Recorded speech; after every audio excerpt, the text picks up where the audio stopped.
So we're not going to overwork him being in frame because he's heavy set right now. And if you think about it, if you or I, and I'm pretty out of shape, so if you were to ask me to go out and run a marathon, you're gonna hate your life. Same thing with him. Right. Like, he's already working up a sweat. If I were to get on Clyde and do this, Clyde could pretty lope around here, do side stops, all sorts of fun stuff, because he's in better shape than what he is. Yeah. We'll get there. He also hasn't been worked in having to actually engage his core.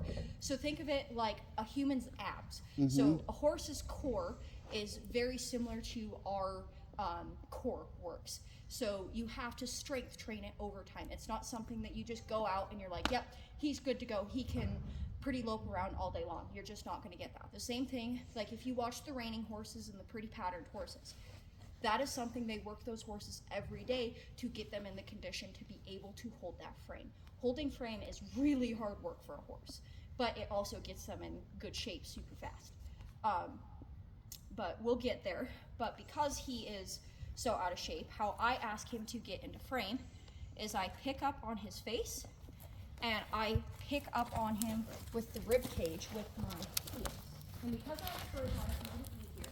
So I'm gonna see, he wants to go back because he knows that you guys are safe. He's like, I don't want you to work.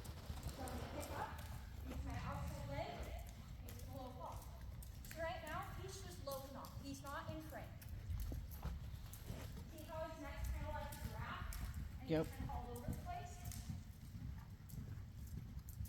And I want him to go where I want him to, so I'm going to move him over. Now, I'm going to pick up on it and use my legs and my body to help him know I want frame. I know you're tired.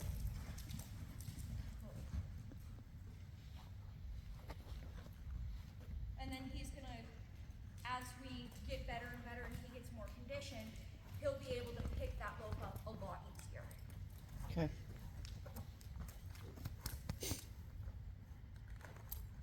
And we'll get you to a point where I'll teach you how to sit and cue him to stop.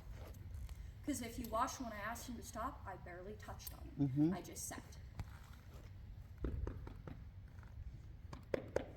Oh, big and wetty. Yeah.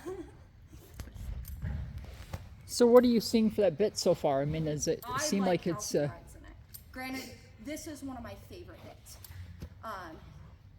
I very rarely find a horse that I don't like riding in it.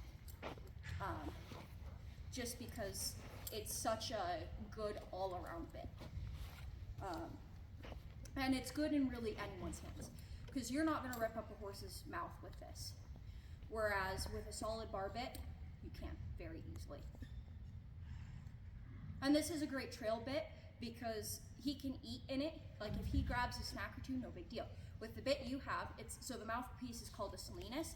That hood is where grass gets stuck, or in that cricket. And then it's not super fun. Dollar, where are you going?